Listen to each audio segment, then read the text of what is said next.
What can you do if experiencing low sales on Facebook shops?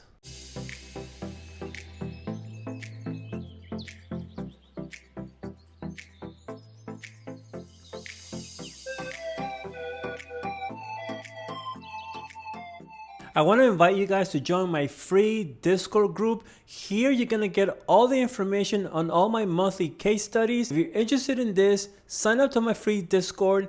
Link will be down in the description, and I'll see you inside. If you're looking for a more hands-on approach and a guided step-by-step on how to get started with Facebook Marketplace dropshipping or Facebook shops, then I highly recommend you check out my private members-only membership group on the Mighty Network.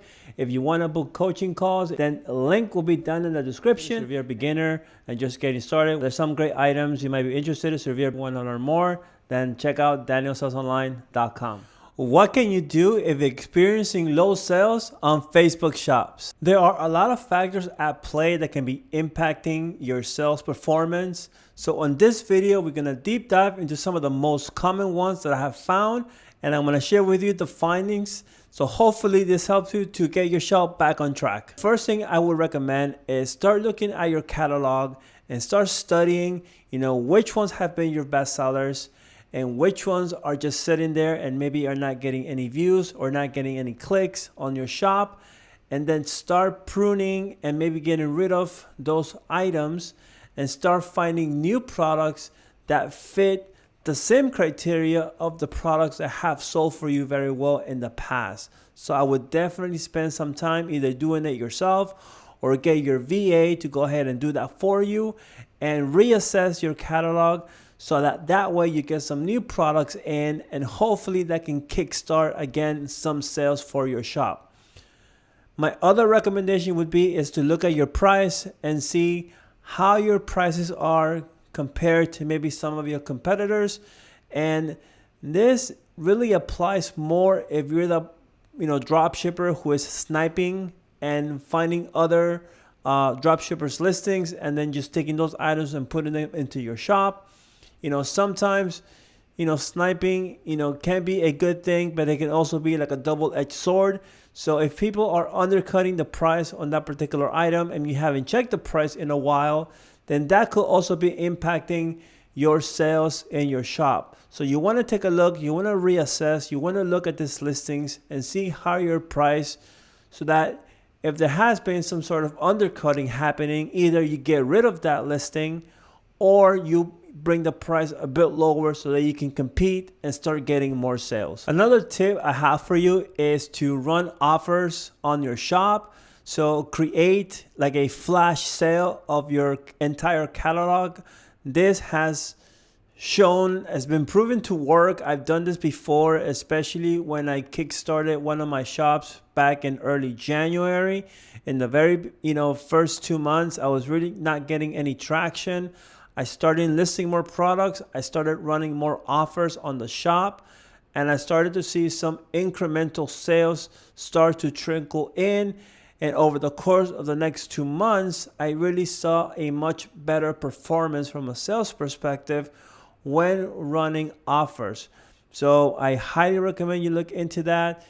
People like to shop and get a bargain. So if they see something that's for sale and it's within that, sweet spot of an item between, $10 to $45, then, people won't think twice about buying or purchasing from your shop.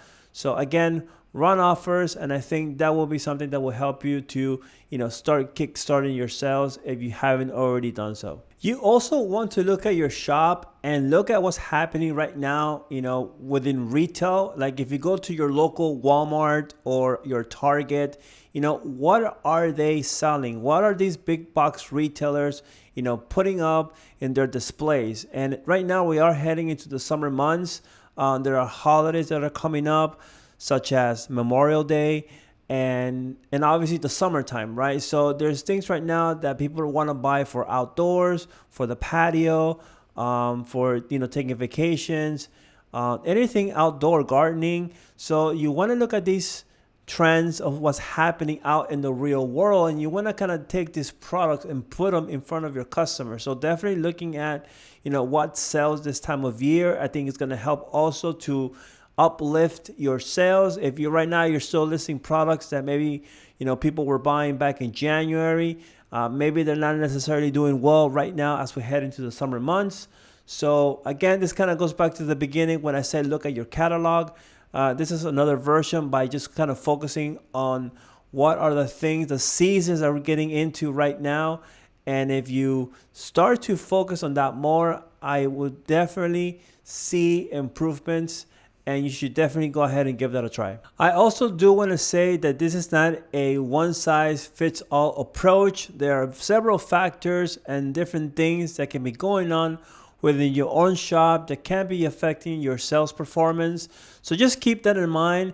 And this is a general guide as far as things that I've seen firsthand that have helped me improve my sales. I think the first mistake all of us do off the bat is that we start to panic and we start to stress ourselves out, get anxious about why are my sales not coming into my shop. And what I want to say is that just sit back, take a deep breath, and just analyze and see what's going on. If you were getting sales before and now you're not getting sales, it may not necessarily be something that you did personally.